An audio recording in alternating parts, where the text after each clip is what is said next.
We have fans. I get hit up. We've talked about this. I get hit up about this podcast a lot. Like people tell me like, hey, we like your pod. Like we learn a lot from your pod. But the one with Sarah is fun. I'm like, yeah, I know. I'm like, that's how I feel recording it too. The only reason it's fun is because we come at it on a Friday. Seriously think if we changed the day, we would be so much more professional. Yeah, Monday podcasts would suck. It'd be very boring. Honestly, it'd be tactical and practical is what it would be. You'd learn a lot. That's why I record mine on Tuesday. You wouldn't laugh nearly as much. Dara tells me all the time. She's like, I listen to you guys in the middle of the week, and you were like a breath of fresh air for me. Yeah. Because you guys don't take yourself seriously. And I was like, damn it. We don't. I've tried it's so noon hard. on Friday. We're done working. Like 100%. I'm gonna get for me, I've been this. doing this thing. Sneaky hack for all you guys out there, by the way. Start your weekend on Thursday nights. Oh yeah, I would agree with that. I'm a big believer Friday, in like go out on Thursday nights, get dinner, have a couple drinks, see a movie. Because then, like for the 4 or 5 or 6 hours of work you have to do on Friday, it feels like the weekend already, and then you just kind of like get right back to it. So, welcome back to Brain Driven Brands. Oh, Brain Driven Brands. Welcome back to Brain Driven Brands. That's what kind of Friday it is. Even messing up the intro. What are we talking about today, Sarah? Today, we're getting into some more science quizzes because I just want to have fun. Okay, are you ready for today's science quiz? I'm ready. Today's this one's really interesting because I think it's going to help you because you're doing a lot of testing work on copy with your new clients. You got a ton of cool brands on board. Please go test this because now I'm interested to see how this works. So, people are 21% less likely to abandon their cart when you have this particular recommendation on it. Can you guess what the recommendation is? 21% less likely to abandon carts if you have this recommendation. I thought I had an idea of where you were going until you called it a recommendation. I love it. See, this is the reason why we do these. Because I'm like, it's not what you think, first of all. I was going to say, I could immediately think of like headlines and phrases that you can put in there to help. Oh, interesting. Like ones you tested? Yeah, but a recommendation. Okay. Recommendation. All right, let's go with first guess. I get 3, yeah? Yep, 3 guesses. Some kind of like insurance or like guarantee or warranty or something like that. I think we've done one that has backing behind that, like scientific backing behind that, but it's not this one. So no. Okay. It's not guaranteed. It's weird. Is it the opportunity to buy more of the same thing? You're on the right track, but it's not more of the same thing. It's the opportunity to buy complementary products. Oh, yes. Okay, go down that vein. Very close to that. Oh, you're so close to it now. Yeah, in that same thought structure. I'm so excited because you've almost got it. I'm like, you almost get it. Is it things that like make the product better? Like you can combine with the main thing? Yes. What type of better? Oh, you're so close. More convenient? Close. All right, hit me. I'm done. Okay. Okay, online shoppers are less likely to abandon their carts when they contain items, recommendations at least, that are practical. I thought you would love this. Oh, I should have got practical and practical. Should have got it. You were on the right vein though, with like convenient, helpful to the product. Yeah. It has to be a practical item though. Okay. What are the examples of that? Okay, so they did a study, a series of. By the way, I fell for this week. Did you really? Yeah. Oh, okay. Now I need to hear the story. Okay. Do you want me to do science first or tell the story first? No, do science and then I'll tell my story. Okay. So this was interesting. They did an analysis of over 14 million e-commerce sessions. So this is pretty freaking definitive data. And researchers found that as you go up in like items that are just for like funsies, online cart abandonment increases. Mm-hmm. So if you got a bunch of stuff in here that's just for fun, people like feel guilty about it because it's like the more things that I add that actually, it's so sad, increase the pleasure of my life. The guiltier I feel, the higher the chance I'm going to. That makes sense. If you add something though, so for instance, if you put like chocolate in your cart and then you add maybe a container to put the chocolate in. That's very practical. Less of a chance that people will abandon cart just This because it's makes so practical. much sense to me Crazy. because I think people know that like they don't use everything they buy. No, Like I think we definitely all not. know how like wasteful and at times like non-committal we are. Like we get a Mhm. gym membership and then like we go twice a month and we're like, what are we doing? Is- Or yeah. like if you get supplements, but then there's not a convenient way to make them part of your daily Yes. routine, you'll Yep. do them for 2 months and then you'll skip a few days. And then before you know it, like you haven't taken them in a long time. Mhm. My example this week was I went in to buy an RV. Oh, that's right. I Yeah. forgot you bought an RV. Yeah. How And was to be that clear, shopping experience? so easier than any car I've ever Dang. bought, We've been even thinking though about it. it was more expensive than every car I've ever bought. That's amazing. Oh my god. And like to be clear, like I actually didn't think I was gonna buy it when I went in. Oh, But good we had talked salesman then. about it and we were like leaning towards it. And I told staff before I left, I was like, hey, like I'm probably not gonna buy anything, but like I just want to go like see what's out Your there. wife probably knows you so well though. Steph's like, Yeah. sure. Well, it That's amazing. also helped. Like I had picked one that I thought I liked. She had picked one that she Mm. thought she liked. So when I got there, I liked her pick Mm. better. And I Okay. was like, all Interesting. right, we're both on board with this. As we're going through everything, and I'm getting a loan to finance it. I'm not paying in cash. Okay. But the upsell, the more practical upsell was like this, I call it like the camper's welcome kit or something. Was like a bunch of Ooh. items that make it easier to use, that make it more practical. And that was $3,000 in That's cash. oh, And that's that was so a good. no-brainer to me. Like, $3,000? yeah, Holy because it cow. comes with a That's bunch of amazing. stuff that if you bought separately would have been like four or Okay, 4,500 yeah. or So it something. was good deal, good value. But like my biggest Oh. hesitation with this purchase is like the amount of work it's going to be. It's like, all right, we have to get to a campground. I got to hook up all the things. I got to set Yes.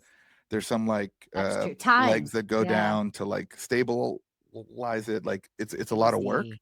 So when Yeah. I saw something that could make this easier, Mhm. I was like, yeah, $3,000 is a no-brainer impulse Mm. buy all of a sudden because it's going to make the main thing I wanted Yeah, easier. easier Yeah. and more Easier to practical use. to use. This is bonkers that like because that's like a big purchase and Yeah. the psychology behind it still stands. They were Yeah. talking about like e-commerce examples in here, but oh, that's crazy. Made it a Okay, yes. no-brainer. Practical things. So this was interesting too because they actually have a number on it.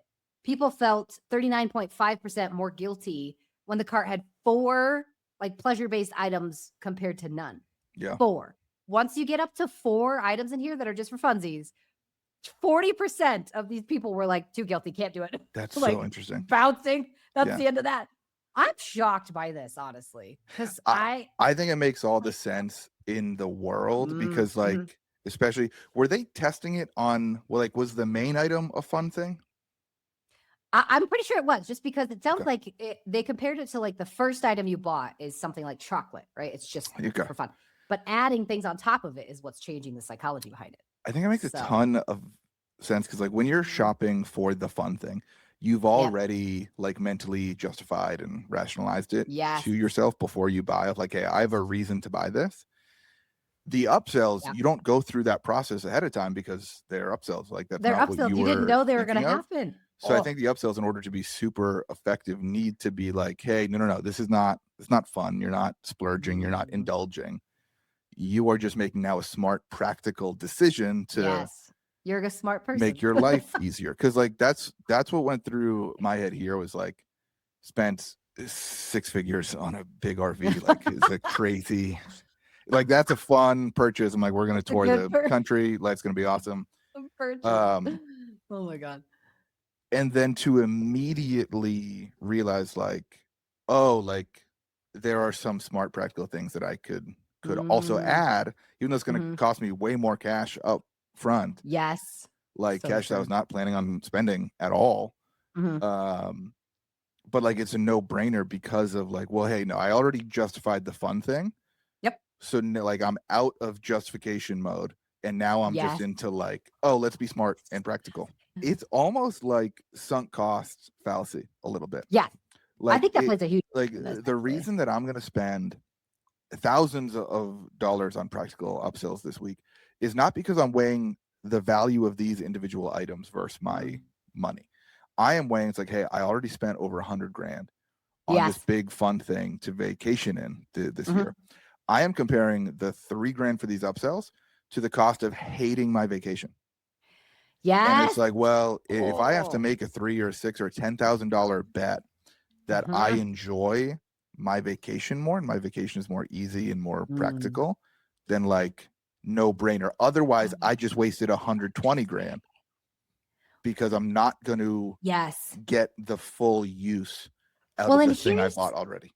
This is the reason why I think marketing sequencing and messaging sequencing is so important, because most marketers are going to go after that first. Yeah. Everybody I know is like, sell the transformation, right? Sell the emotion. So we need to go after the fact that Nate wants to enjoy his vacation. So all of our messaging will be like, enjoy your vacation, enjoy your vacation. Instead, what they should do is hook you in with this one guilty pleasure product, upsell you with the logical things, and then at the back end of the process, then bring in the language that talks about the vacation. Go very logical, functional. And this I've seen across the board. Every CIM you and I have ever done together, with the exception, I would say, of like OG, because their products are a little bit different.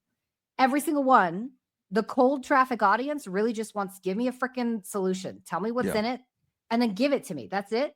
Once they get into the brand, then they're like, be emotional with me. Like, then give me all of like the good, happy feelings and the messaging that talks about my identity. Not first, though. Yeah. It's very strange. It's almost as if cold traffic wants us to be a little bit more functional. Well, or wants to be a little bit more emotional. I think it also depends like on the intent of the traffic.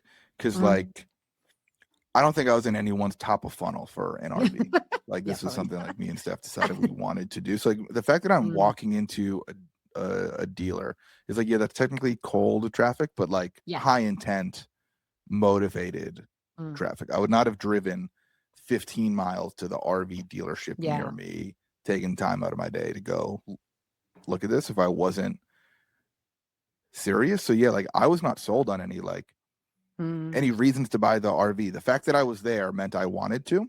He made that part easy. Shout out to Chris, the salesman at Camping World, by the way.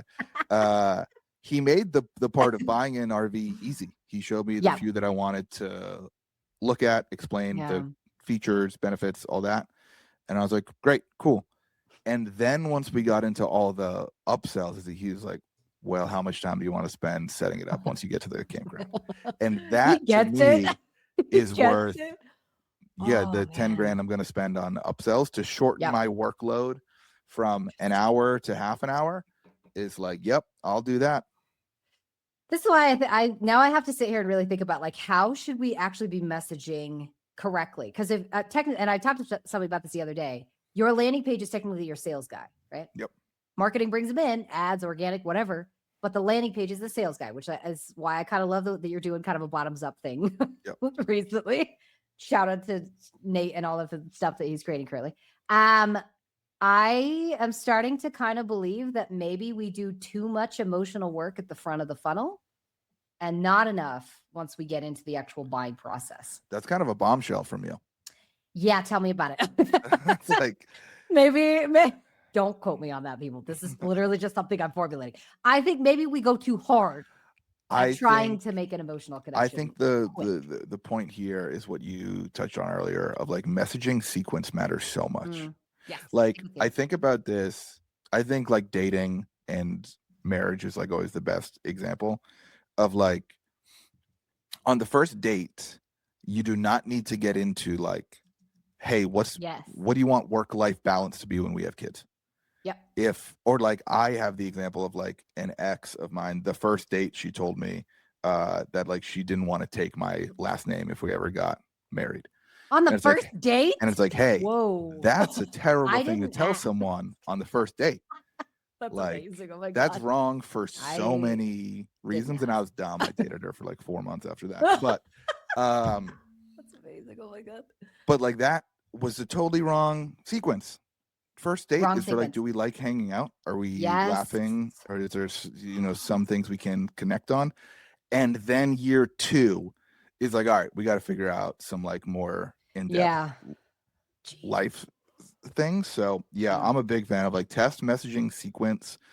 And yeah, that's what I'm doing with all my clients now. Like we're trying to figure out like what's the best thing to say in an ad, what's the best thing to say on an LP, what's the best thing to say on a PDP, because they're different for all of them. It's like the setup and a punchline to the joke. Yeah. You can't lead with a punchline. That's not going to work. You need to bring them into a world that is familiar to them, but then also is going to make your punchline hit them the way you want. So yeah, messaging sequencing, I think, is super important. I think that's why these practical upsells work, is because they're coming after the fact.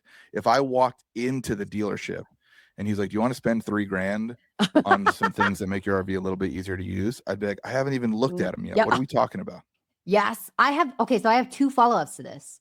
First one is really interesting because adding on that utilitarian product on top of like the hedonic one is fascinating, because you're basically doing what the brain already loves to do. I make an emotional decision and then I justify it with all these logical reasons. So you're already in the brain path, like just by offering a logical product. But also, do you think if you layer more?